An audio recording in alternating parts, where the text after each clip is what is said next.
Hello viewers, welcome to MOOC's online course on modern Indian art from the colonial period to the present.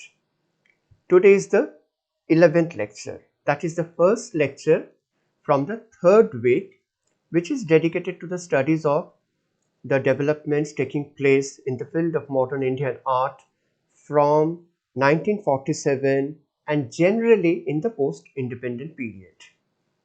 Now, in order to understand the significance of the post-independent modern Indian art developments, we need to quickly look at the immediately preceding moments, very important moments in modern Indian art, that is 1940s. After all, 1940s, not only in modern Indian art, but also from the point of view of its social history, cultural history, political history, is considered to be a great transformative period.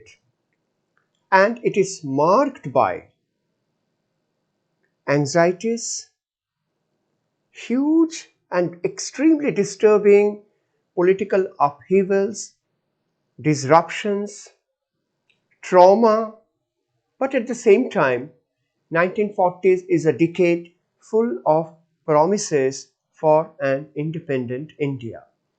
So, overall, the entire third week is classified under the nomenclature 1940s and pre-independence era, and we want to dedicate this lecture, that is the 11th lecture, to the understanding of 1940s as an era with a different social reality. So let us see what is happening in 1940s and how a different social reality is leaving a great and very significant impact on the developments of modern Indian art, and eventually this impact is going to leave a lasting impression on the later developments, that is the post-independent modern Indian art as well.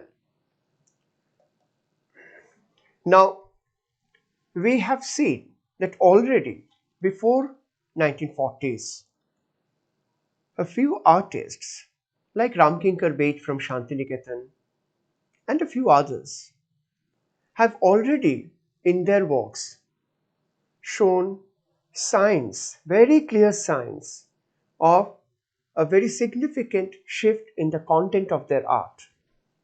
These artists are no more looking at mythological sources. They are no more looking at the romantic imagination of landscape or people around. They are also no more interested in mere documentation of life around. And obviously, none of these artists, including Ramkinkar Beit, was not interested at all to follow the typically European, academic, naturalistic, representational style as taught by or introduced by the British art schools in India. Therefore, for example, as this particular example here, a sculpture, an outdoor sculpture in Shantiniketan known as Santal family, clearly indicates that here we have an entirely new subject matter for art. Not only that this subject matter embodies the life of the common people, in this case the tribal people of Santal community, but this subject matter also embodies or entails a new perspective, a new look, a different kind of observation of the social reality around.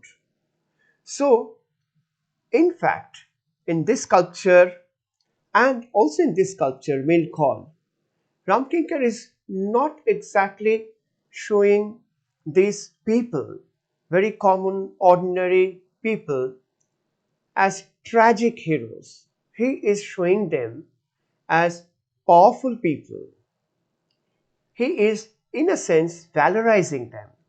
But at the same time, Ramkinkar never fails to express the fact that these people in this kind of societies are not only marginalized in some sense, but they also keep fighting, they keep struggling. And it is that struggling spirit that is expressed through their bodies, through their anatomies, not in the academic naturalistic style, but mostly in a very expressive style by using the medium and the material of art. In this case, the concrete that Ramkinkar uses in his works. And when you look at the paintings by other artists with a similar intention, we will see how they're using their paint, their brush to express similar concerns. So it is a new concern that we are now looking at. So quickly, what exactly is happening now, which has already begun in Shantiniketan from 1930s? It's all about real life observation, not an imaginative content, but from the real life around. It is also about proximity to nature, and in 1940s, particularly the Calcutta artists, the city artists, they wanted to extend this logic further and say that it is not just about proximity to nature, it's also about proximity to people, to society. Then heightening and exaggerating the forms, the realistic documentation in a sense, but not exactly in a very photographic way, but basically empathizing with the figures and the society you are representing, you are working on. Then it is also about emphasis on the expression of the real life situation, not to romanticize, not to idealize, but you're trying to express the real life situation in the most accurate way, in the sense that no excess, nothing extraneous should color the expression. It should be as real as it is out there. Then, devoid of any emotional or sentimental content, because over sentimentalization often dilutes the content of a work of art. Over emotional content often creates a distance between the subjects you are showing in a work of art and the viewers. So basically, from 1940s, most of the artists, and mostly the artists from Calcutta and also few artists from Shantiniketan, they're trying to make the viewers encounter a different social reality and at the same time a different art language. For example, we have somebody like Zainul Abidin in 1943, who later went on to become a very important teacher and principal and the leader, in a sense, of not only the art movements in Bangladesh, but also he took the leadership of the famous art college Charukala in Dhaka, Bangladesh. Now in 1943, when Zainul Abidin was a very young artist, he was looking at the abject poverty and the dismal condition of human life right on the streets of Calcutta due to the infamous famine. And he was directly sketching them, drawing them in a very sketchy language, but also in a very direct language. And we have almost at the same time Chittu Prasad, another very important artist who was looking at social reality as the only subject matter for his art. So Zainul Abidin, Chittu Prasad, and Chittu Prasad was also doing very satirical, very caustic kind of posters or cartoons directly attacking the oppressors, the colonial oppressors, the British rulers, who was leaving the entire society in a dismal situation. And then we have another very important artist, Somnath Hore, who in 1940s and of course in 1947, even before that, was directly involved with the people of India, mainly Bengal, North Bengal, South Bengal, and he wanted to depict the real life situations of those people who suffered most.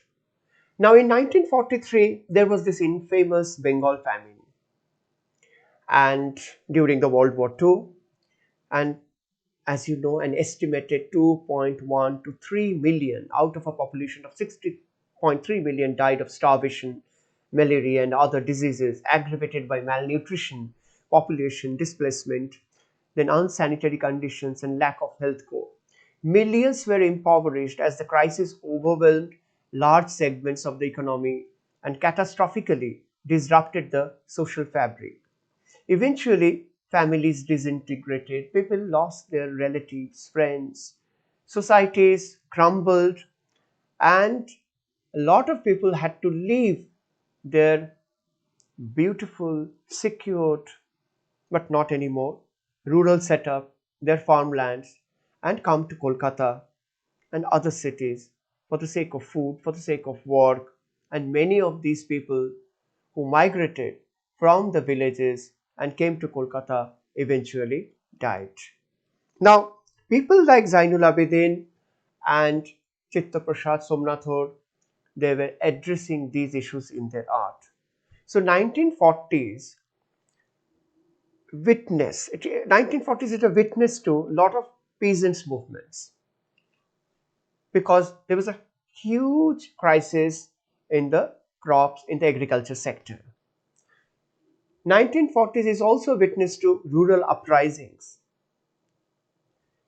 The oppressed people, the marginalized people got fed up, they got annoyed, they got angry. Therefore, they started revolting. 1940s is also a witness to tragic communal riots between Hindus and Muslims. 1940s is also a witness to partition. Without going into the controversies of partition, whether it was good or bad, this is something that we need to admit that partition left hundreds and thousands of people in deep crisis on both sides of the borders. And partition also led to migration. Now, this is how the social and the political fabric, the scenario of 1940s can be looked at. And against this background, we have not only drawings and paintings, but we can also see some of the photographs which are testimony to that extremely disturbing situation of life during that point of time. Photographs actually tell us the horrible stories unfolding not only on the rural places in Bengal, but right on the streets of Calcutta.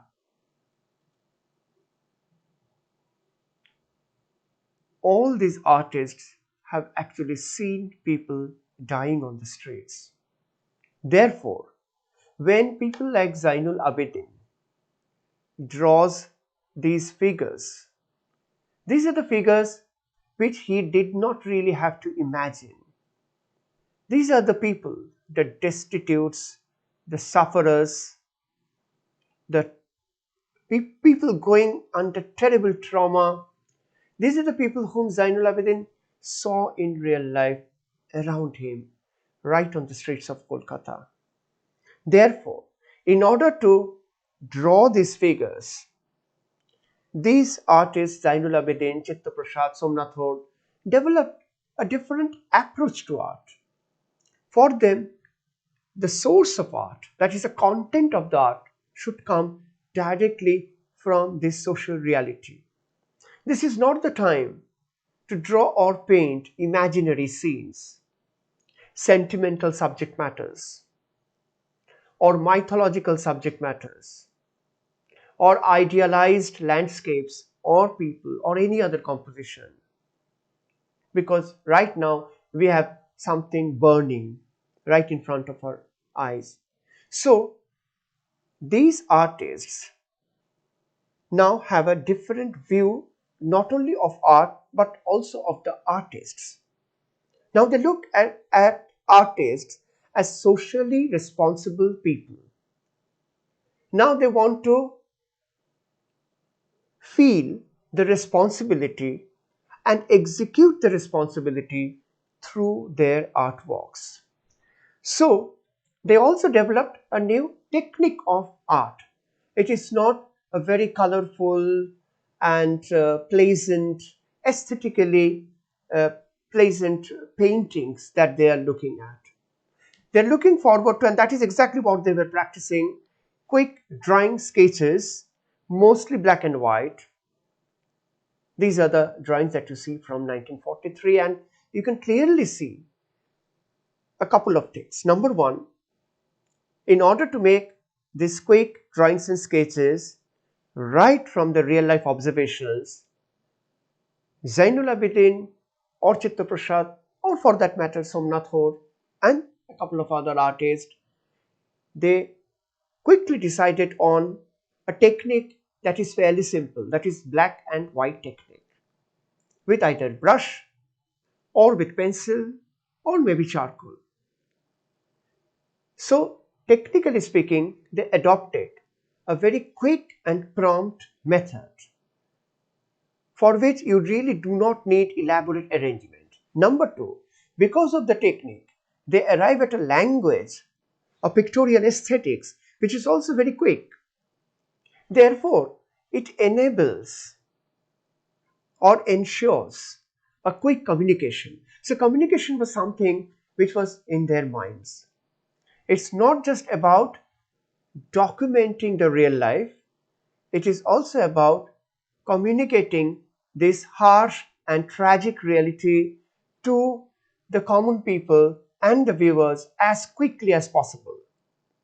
Therefore, in all their drawings made by Zainul Abidin or Chitta Prasad or Somnath Hor, you feel a sense of urgency.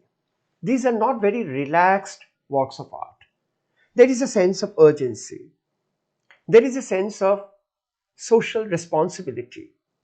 There is a sense of uh, responsibility which drives the artists to look at what is the most burning issue now, keeping aside those issues, those subject matters which are or which look like completely irrelevant today and also probably unethical.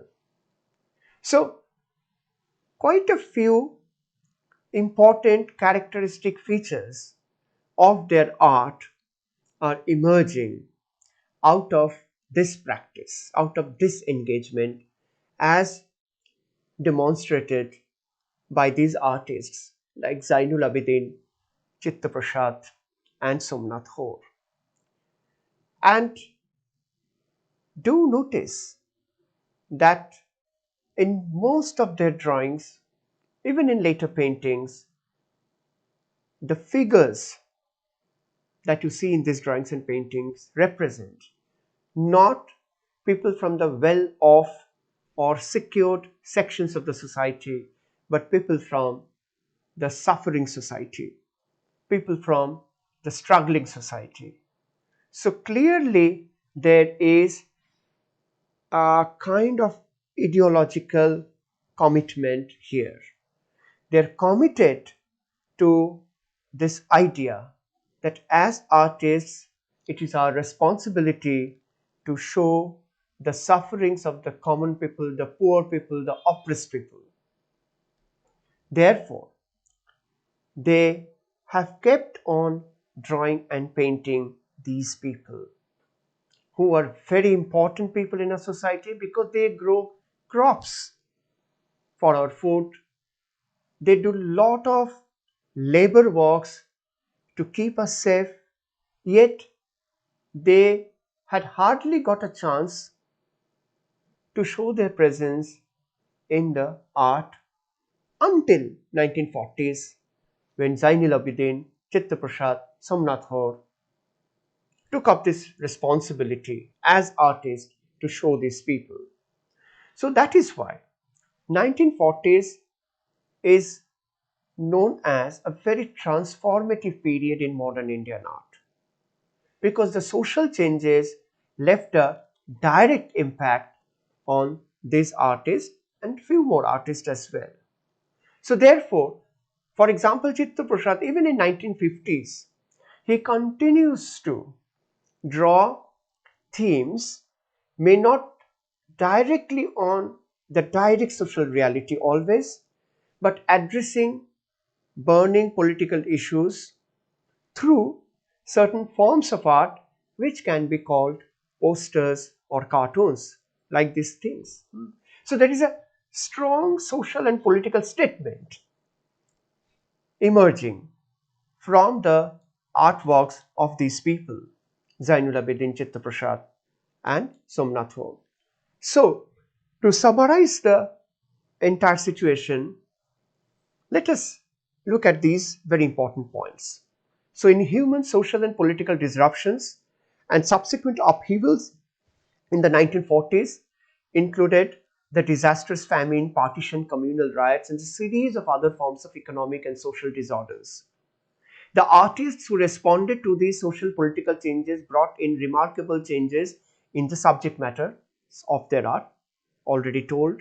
And equally important to notice and study is how their entire approach led to decided changes in their art languages, techniques, and styles, which also I have mentioned already. So, this emergence of the new art languages capable of addressing the social changes and harsh reality directly did not disappear after the 1940s, because from 1947 certain things began to settle down.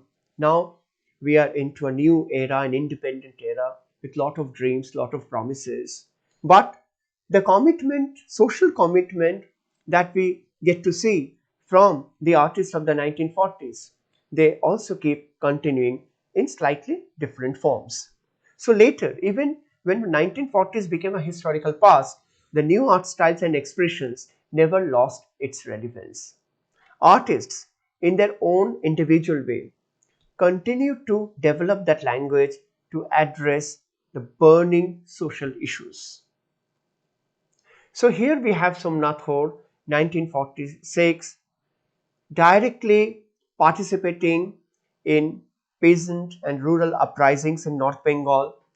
And as an artist, he kept on documenting the people, the local people, the political leaders from the villages who were struggling. And because he was drawing these figures as people who were close to him, not as people who were outside his world. So the empathy that you see in these drawings is a part of the life situation of Somnath Hoare himself. He was a part of these movements. He was part of these political and ideological commitments. So therefore, for the first time, perhaps in Somnath Hoare's works done in 1940s, for example 1945, 1946, we see drawings and prints of subject matters which are directly about the political movements, political meetings, political gatherings, people planning uprisings, people planning revolts, things like that. In fact, even later, much later, in 80s and 90s and 70s, Somnath Hoare kept on recalling the pains of the society. He never forgot the pain and the sufferings he witnessed in the 1940s. For him, despite all the changes we have witnessed later on in the society, certain sufferings and pains continued to be there around us. Therefore, he never stopped depicting them. Even in 1980s, in the bronze sculpture, he kind of continued with this social concern, humanistic concern. And it is this humanistic concern, with or without political commitment, with or without ideological commitment, would continue to manifest itself in different artworks done by different artists, not only in Calcutta or Shantiniketan, but entire India in the post independent period. Thank you.